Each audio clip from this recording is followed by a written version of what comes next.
All right, we are ready for lesson 6 of our leadership studies as we talk about dealing with problems. More about that here in just a second.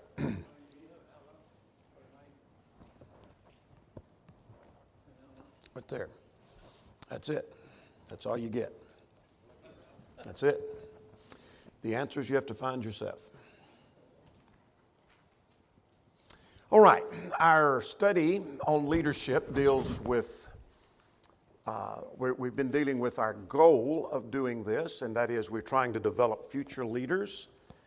And for those who are saying, I'm not going to be a leader, I'm not in a position to be a leader, this is to help all the rest of us understand what leadership involves because of the supporting role, but also for the encouraging role, as we've talked about. We're going to ask when we get through with all of this, if you would submit some names of potential elders, not that may be immediately ready, but those who may be in the 1 to 3 and 3 to 5 year period in those windows.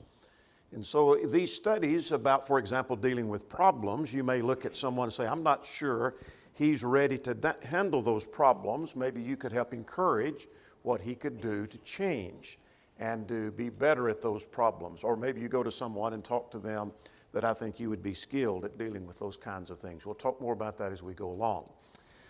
This lesson and the next deal with dealing with problems.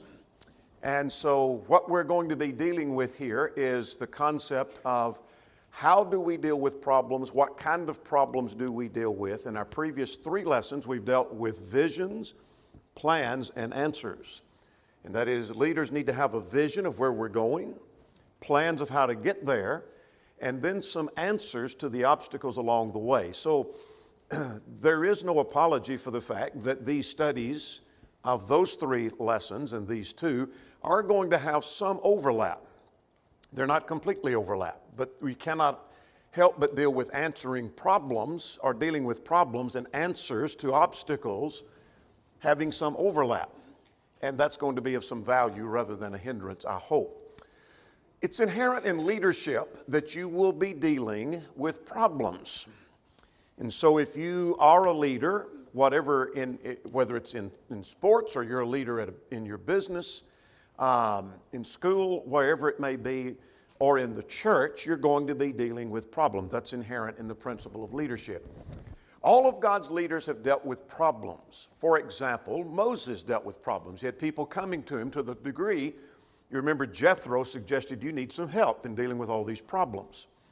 Well, Nehemiah dealt with problems. He dealt with the problem of the wall laying down, and they needed to stand the wall up. He dealt with problems of the opposition from Sanballat and Tobiah, the problems of conflict within in chapter 5. Joshua dealt with problems as they got into the land. We have, first of all, the problem at Ai. Christ dealt with problems among the disciples, that friction among the disciples about who's the greatest, just as a beginning of some of the problems. The apostles dealt with problems like neglect in Acts chapter 6, false doctrine in chapter 15 of Acts, and on down the line. So all leaders have had to deal with problems. There's something about dealing with problems you can't just learn from a class. We can't always sit down in a class and teach someone, here's how you can handle every problem you'll ever face, because every problem is different. There are many variables. There are some principles that can be dealt with, but the greatest school for dealing with problems is to go through problems. But we can learn from the experience of others, and we'll talk about how that's true. Now, here are the 5 things we're going to look at with reference to dealing with problems. We're only going to try to get through the first 3. We only may get through 2, but I hope to get through 3 of those. The last 2 we deal with next time. So let's start with this concept that problems are expected. Anytime you have a group of people, problems are expected. They are unavoidable. There always will be problems. When we're dealing with people, with personalities, with egos and ideas and people having consciences, meaning by that sometimes it may be something not right or wrong within itself, but it violates someone's conscience, and now we have a problem. One says, I cannot conscientiously go along with what everybody else is doing. And so now we have some problems that we have to deal with. So they're unavoidable in that sense. When we're dealing with a standard, which we do as the Bible, by which we lead people as leaders, there's going to be problems. There are going to be questions of sin versus righteousness. Is this action sinful? Or maybe is someone being charged with sin when it may not be sin? So we have a problem to deal with. We have a problem between truth and error. Or maybe someone is accused of teaching error that may not be. And so there we have a problem because we have a standard by which we go. And so if you're leading in sports, you have a rule book to go by, and we have problems now. If you have rules to follow, there's going to be some problems along the way. Problems are expected because they're common. Would you agree with this? All churches have problems. Yeah, every church has problems. That problem may be so minute that it doesn't even register on the scale, or it may be so great that they're about to split open or have already split apart. But every church has problems, just like every marriage has problems. You say, well, ours doesn't. Unless you are a perfect person and your mate is a perfect person, and I know you're not, because no one was perfect but the Lord. By perfect, I mean flawless. Then there are problems.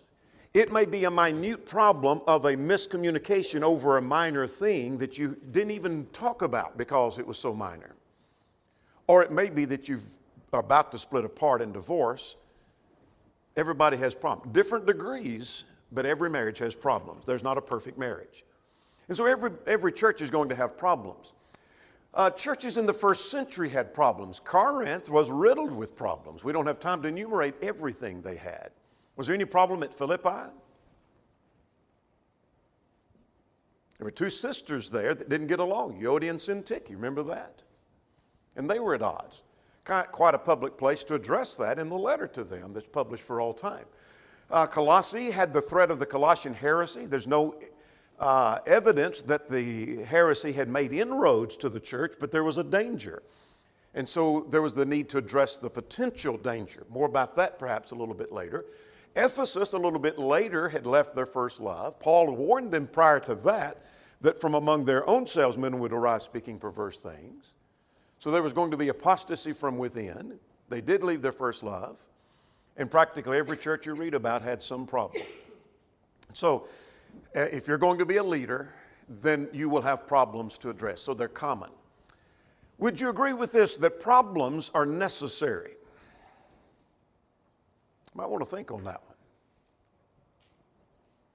Let's look at 1 Corinthians 11 and 19. I think we would all agree with the statement that's made on the screen, and whether or not this verse fits that, you may or may not agree, and that's all right. When something is contrary to the word, there must be problems. So let's just be kind of extreme just for a moment. If sin arises in the church, there needs to be problems. If error is taught, there needs to be problems. In other words, we don't need the error, we don't need the sin, but if that arises, there needs to be a conflict over that. In other words, if somebody's going in the wrong direction, everybody else needs to be going in the right direction, and now we have a conflict. So look at 1 Corinthians 11 and 19. Paul is addressing a church riddled with problems, and in verse 19 he said, there must be factions among you. I don't think he's saying in that I'm glad that there are factions, I'm glad there are divisions, we wish there were more. He'd said in chapter 1 they should all speak the same thing. But he goes further at verse 19, that those who are approved may be recognized among you. I think the point to be made, one point at least, there's more could be said, is that when there is a conflict between what's right and what's wrong, there needs to be conflict so that that which is right and that which is wrong can be made clear. Does that make sense? So there is a sense in which problems are necessary. Problems can also separate those that are strong and those that are weak, or those that would follow the will of God and those that would not. Let's look at least one of these passages. Let's go to 1 Peter chapter 1. How could this principle be true? 1 Peter chapter 1, beginning at verse 6. That problems that arise, and we're talking in general term problem. You say, what kind of problem are we dealing with? We'll get to specifics later. But right now we're just dealing problems, whatever, just leave that in the generic or general, and you plug in your specific. that problems can separate those that are strong from those that are weak, those that would follow God and those that would not follow God. So let's look at 1 Peter chapter 1, beginning at verse 6. He said, I rejoice that for a little while, if need be, you're grieved by various trials. Now, why was he glad that some were going through trials?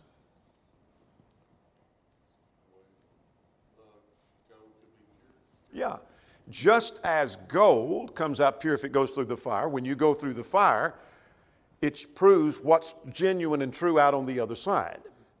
So when we go through problems, and whatever comes out on the other side is going to be purer than what's on this side of the problem. So let's just take this church, for example.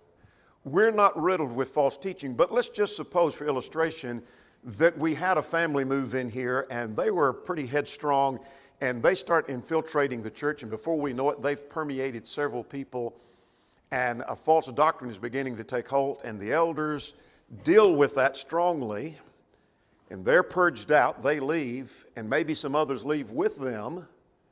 What do we have left on the other side of that fire?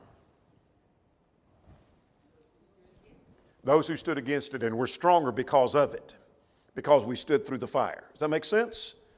So there is a sense in which problems become necessary. They're a testing ground for wisdom. I won't read all of this quote, but J.J. Turner, who's written a great deal on leadership, makes the point that great men and great accomplishments are born out of problems. And I think there is something to be said about that. All right, so problems, our point here is that problems are expected. And the point of that is, if any young man is looking around saying, one day I'd like to be a leader, be an elder in the church. Or maybe some young lady is thinking, in the future, I hope that the man that I marry, I hope he's a leader in the church. Well, just be expecting there will be problems that you'll have to deal with. If we don't want to deal with problems, you need to run away from leadership. That just goes with the territory. Let's talk about types of problems. What types of problems would there possibly be? Doctrinal problems. How could there be doctrinal problems?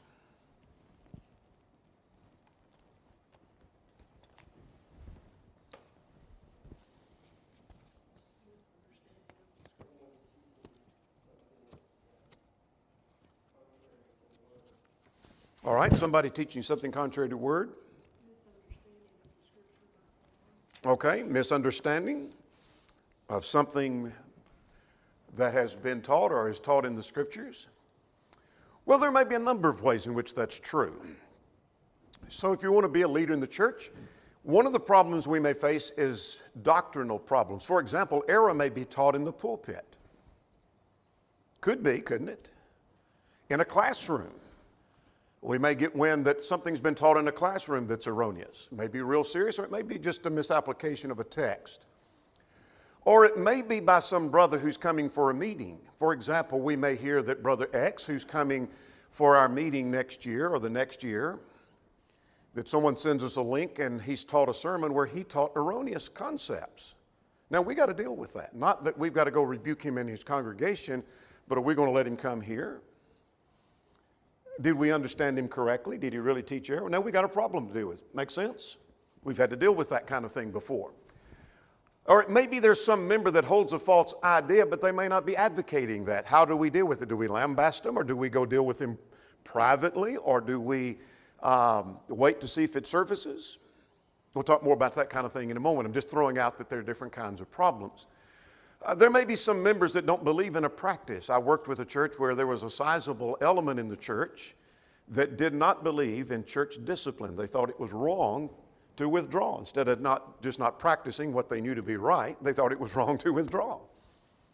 And so, now that's a problem we've got to deal with. So there may be doctrinal problems. All right, those are pretty easy to answer. There may be sinful practices that we have to deal with. Like what? Well, there may be worldliness, and we'll get a little more specific about that. There may be adultery.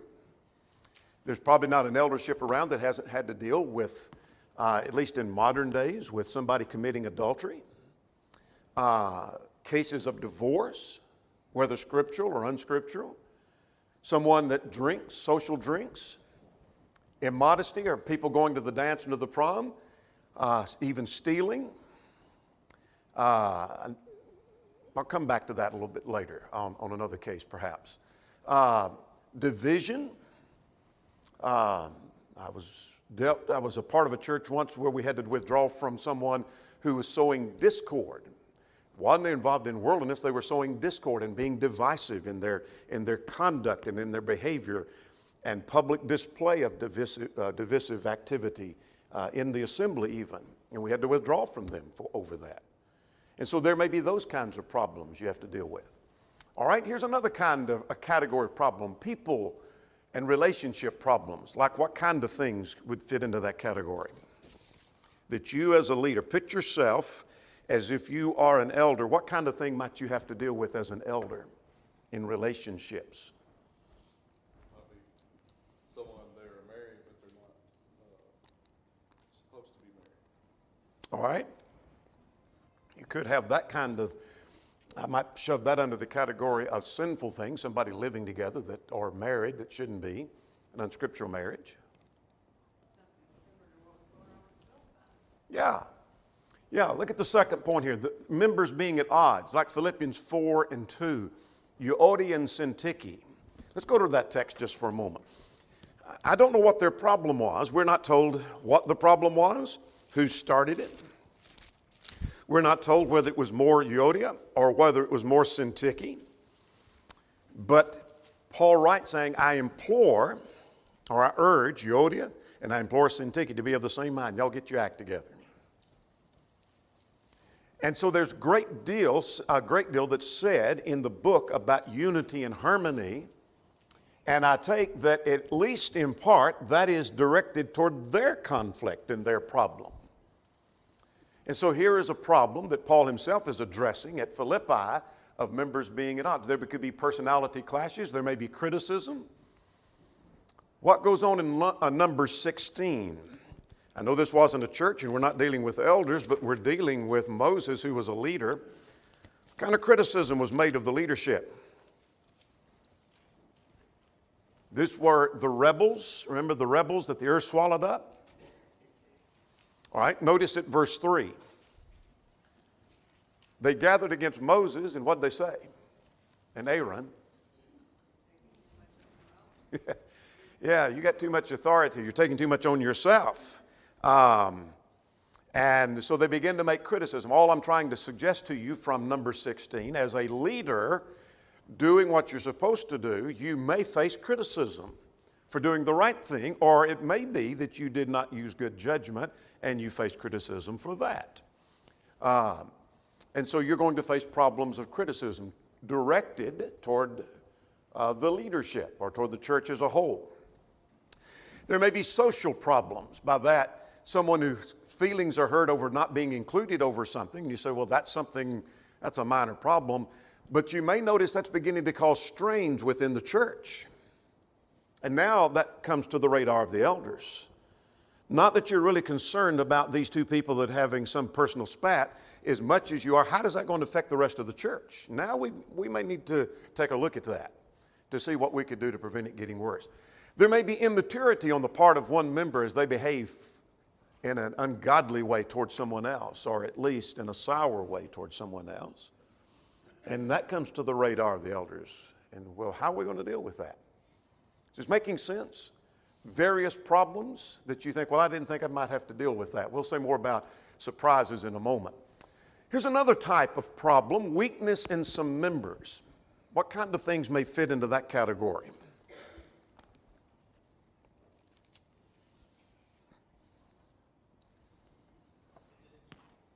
Lack of attendance.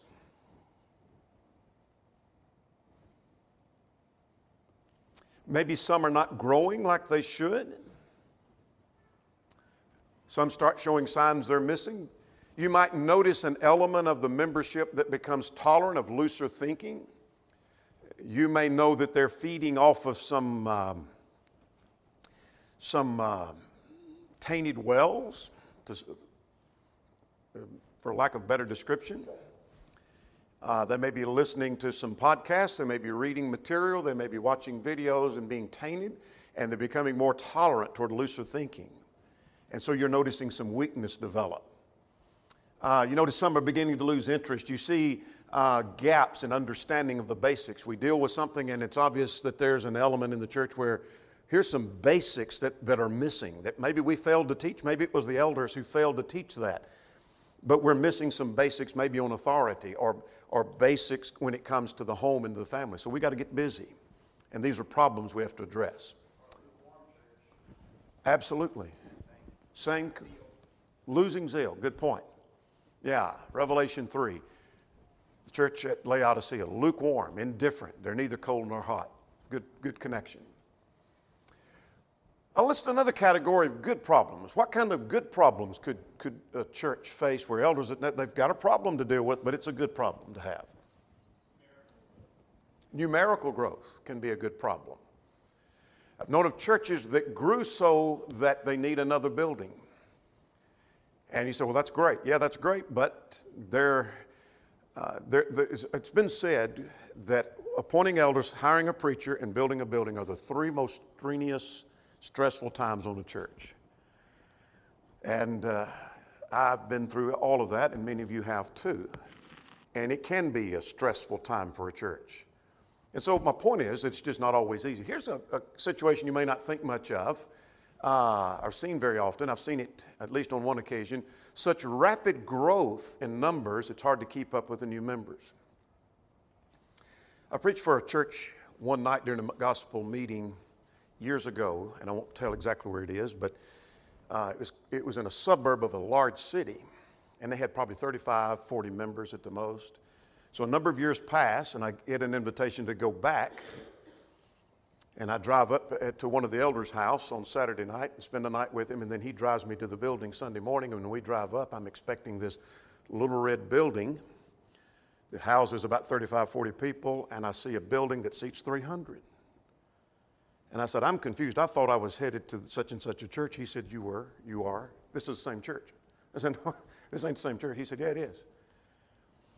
Inner city problems had caused people to move out at such a rapid rate. They grew so fast, they had to build a big building and went from about 35 to 250 in like a 10-year period.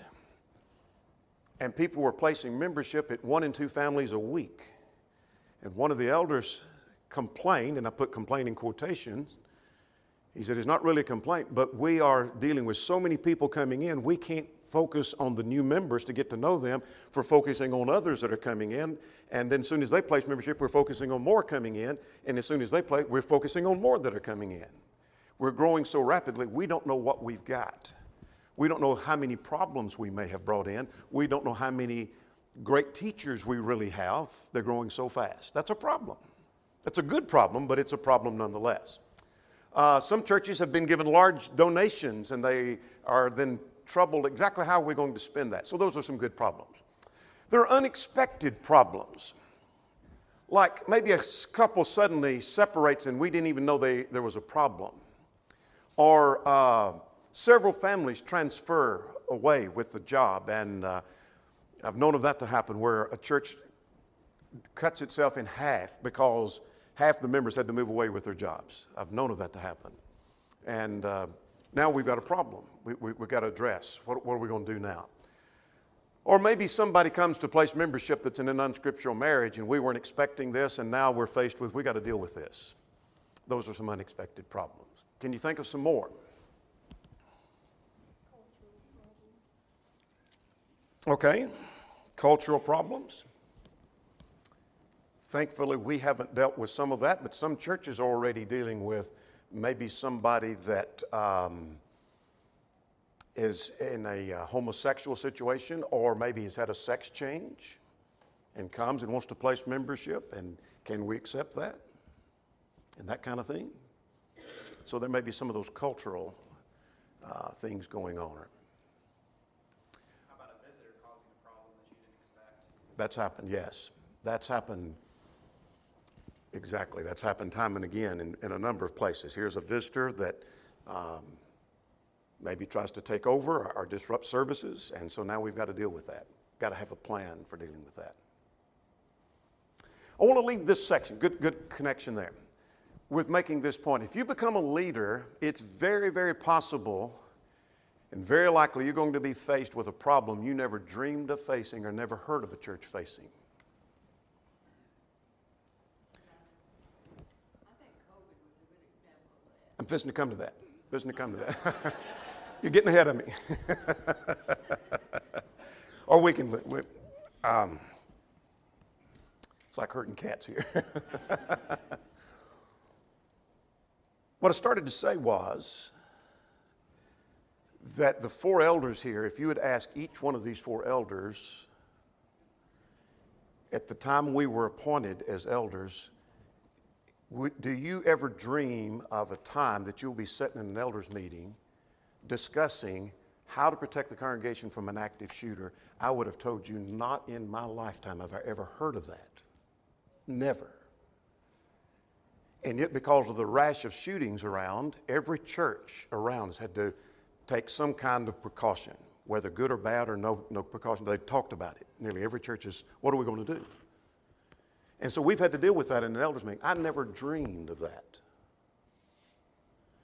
My dad was an elder, my granddad was an elder, my great-granddad was an elder, and never, I had a great-granddad and a granddad that lived through the first pandemic. By the first I'm talking about in, what was it, 1917, 1918? They both lived through that. Never did they ever talk about, that we knew of, about how churches dealt with that pandemic of COVID. But if you had told me, and I think every man in here that's an elder would agree, if you had told me that you're going to be sitting in an elders meeting talking about, are we going to cancel service? How are we going to serve the Lord's Supper during this pandemic? Are we going to cancel altogether, as some churches did? How are we going to harmonize the extreme views that some have? I would have told you never. My granddad never dealt with that. My dad never dealt with that. My great-granddad never dealt with those questions. And I would have told you we would never deal with that. Does that make sense? So you become an elder, you're going to face something that you would say, I've never heard of that before. Most likely, you're going to deal with that. And we have to be prepared for that. All right, let's talk about problems have solutions. We have to look for solutions. And I just want to suggest here quickly, because I want to get to another matter before we get through. Turner makes this point that there's no virtue in spotting a problem, the virtue is finding the solution. But the problem and the difficulty is finding a solution that we like and that satisfies all. We're not interested in satisfying everybody, but I'll talk more about that in a second. But we're looking for a solution that causes less problems than another solution. Does that make sense? And that's difficult. So let's talk about types of solutions. There are biblical solutions. And what we mean by that, let me go ahead and put everything on the board, and then we'll come back to all of that. When you're looking for a solution, the first question to ask is what? Is this scriptural, or has God spoken on the matter? Let's come to Jeremiah 37. And I know this is not a church, and I know this is not an elder, but here is a principal. Zedekiah the king came and got Jeremiah. What did he ask him? Is there any word from the Lord? And he said, there is. Is that a good question? Yeah, that's the question that needs to be asked. The first question always, when there is a problem, is there any speaking of the Lord on this matter? Does this involve a matter of sin? Does this involve a matter of doctrine? And if it is, now we have some direction. Is there a fundamental principle set forth? And I cite Acts 6. For example, I'm not saying that we have to follow the principle of Acts 6 in cases other than what Acts 6 was dealing with, but it may give us some insight. For example, what if there's a problem and it's more than the leaders can handle? Does not Acts 6 suggest appointing somebody to see to that? And maybe the process by which the selection might be made? There's some precedent there, is the point I'm trying to make. So has God spoken on the matter? Well, he gave us some insight, perhaps. A biblical solution should never be challenged by a better judgment. What would I mean by that? You can't outsmart the Bible. Yeah, don't try to be smarter than God. How could we try to be smarter than God? Or maybe we're not trying, but we come across like we are. We think we are. You're right. You're exactly right. Well, we think we could be more logical, but God has already spoken on a matter of moral wisdom compared to his wisdom. Absolutely. I know what God said on that, and I agree with that, but it seems to me like, and I'm proposing another solution or difficulty with God's solution. Don't outthink God. Yes, sir. One of the most common things where people try to outthink God is they think that doesn't apply to today's culture, or that is outdated. Yeah. Yeah, that doesn't apply to us, so we got to think of a better way than that. But some solutions are just good judgment, and they may involve application of the Bible principle that we found, may involve areas where God has not spoken, and I'm looking for the best judgment call. The answer to the solution may just be a judgment call, and usually there's going to be more than one judgment. So before we go to our scenario for tonight, I want us to raise this question, and you help me answer it. How do I find the wisest solution and obtain the best judgment? So we're not dealing with a specific problem, but let's just talk about problems in general that involve judgment, not divine revelation, but judgment. How do I find the best judgment and the best direction to go? You're one of the elders and you're trying to figure out the best judgment. How are you going to figure that out? First, you ask yourself, is there a biblical principle at play? All right, good point. Is there any biblical principle at play? Whether directly or maybe there's some principle that gives me some insight. Say that again. All right. I might seek advice from others. Now, these ought to be recognized by now. Proverbs 11, Proverbs 15, Proverbs 24, in essence, you don't have to give me the direct quotation, but they all say essentially the same thing. In the multitude of counselors, there is safety. 2 heads are better than one. Isn't that what that says? So I might seek advice from others. It might be I talk to the other elders, which I'm going to have to before we make any decision. But are they the only ones that can give me be a multitude of counselor? No, there are other wise heads among brethren. It may be a man, maybe a woman, that I might seek advice from them. What do you think about? Should that necessarily just be limited there? Could I find some other wise head? As I've traveled in meetings, sometimes if we're wrestling with a problem, I have often stayed with a number of elders, and while I'm staying with them, how would you deal with this? How would y'all deal with a problem without naming names? Here's a problem, here's a circumstance. How would y'all, and quite often get some insight to that. May call up a friend that I know that is an elder in the church or a leader, got some wisdom. How would you deal with a problem that is thus and so? All right, what else might I do? Okay, I'm going to pray for wisdom. What else might I do?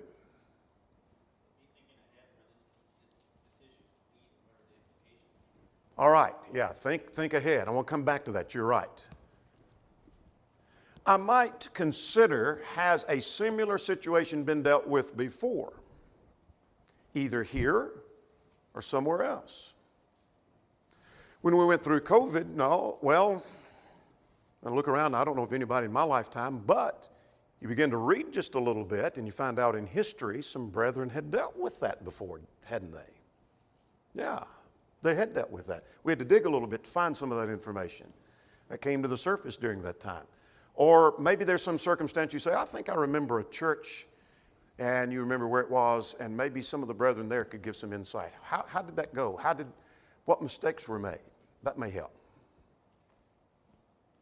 Then we might weigh the options and the solutions against each other. And what we mean by that is, what other problems are we creating, as Caleb just mentioned? What precedents are we setting? Are we throwing the baby out with the bathwater? That's an expression some of the younger may not use much now, but what does that mean? We throw the baby out with the bathwater. Yeah, just go to the extreme, yeah. For example, what if somebody here, as some of the men are preaching sometime in my absence, get up and some man, young man or older man for that matter, teaches something erroneous, and the elders just decide, I tell you what, we're not going to let any of the men preach anymore. We're just going to wipe that off. That's throwing the baby out with the bathwater. You're not dealing with the problem, you're throwing the baby out. And so are we doing that with this decision rather than dealing with the problem? We might ask the question, are we dealing with the root of the problem or only a symptom? And which option that we have here has less side effects? Meaning, all the problems may have some sticky points, but which one has less of those than any other? What else might I do looking for wisdom? I'm not looking for anything specific. I'm just wondering what's on your mind. Someone's already mentioned, not on the screen there, that we might pray. How might this be perceived or reported by others? Sometimes things that are right within themselves may leave the wrong impression. Would you agree with that? And it may be reported as we go through that or we do that, that ain't going to sit well. That's not going to go down well because it's not going to be reported correctly. So that may not be the best option. Anything else? Be consistent. You may have the same problem come up more than one time. Yeah. And if you deal with it this way this time, unless you see something wrong with it, you should deal with that situation the same way or the next individual the same way. Yeah, and if I don't do that, then the question is going to be, why didn't you? Why did you deal with this way and then different some other time? All right, let's go to, next time we're going to deal with these two principles, keys to handling problems, and that problems can be a growing experience. All right, here's one of the scenarios that we have for this was not for tonight, but for last week. We're running a week behind, and probably will for another week or so.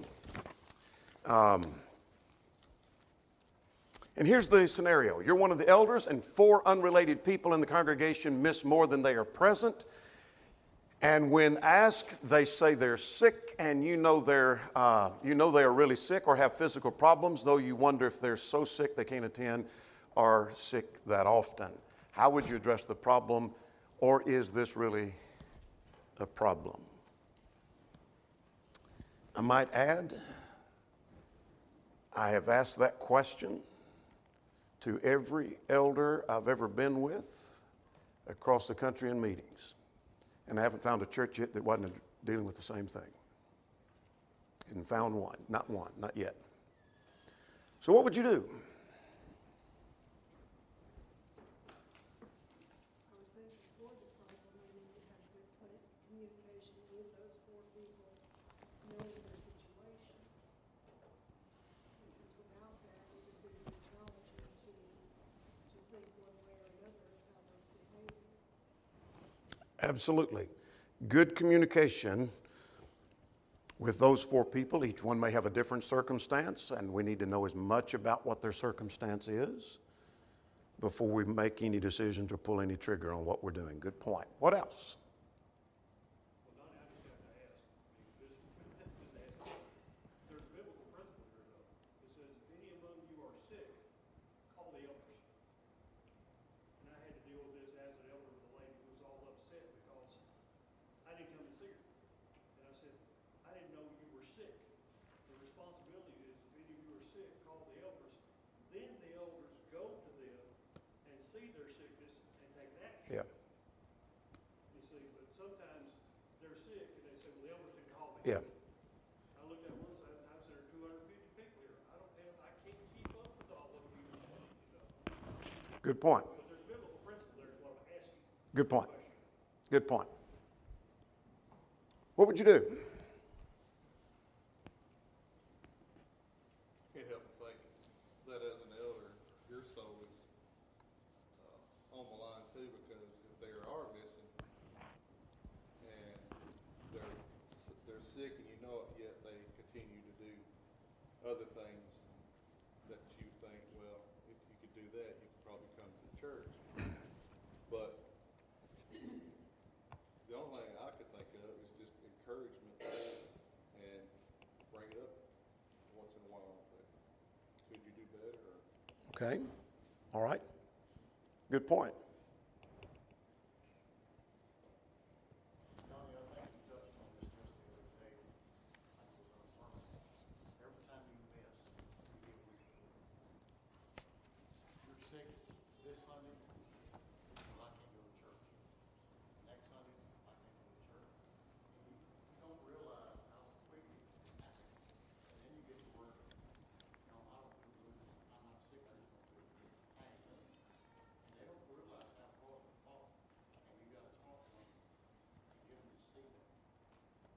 Good point.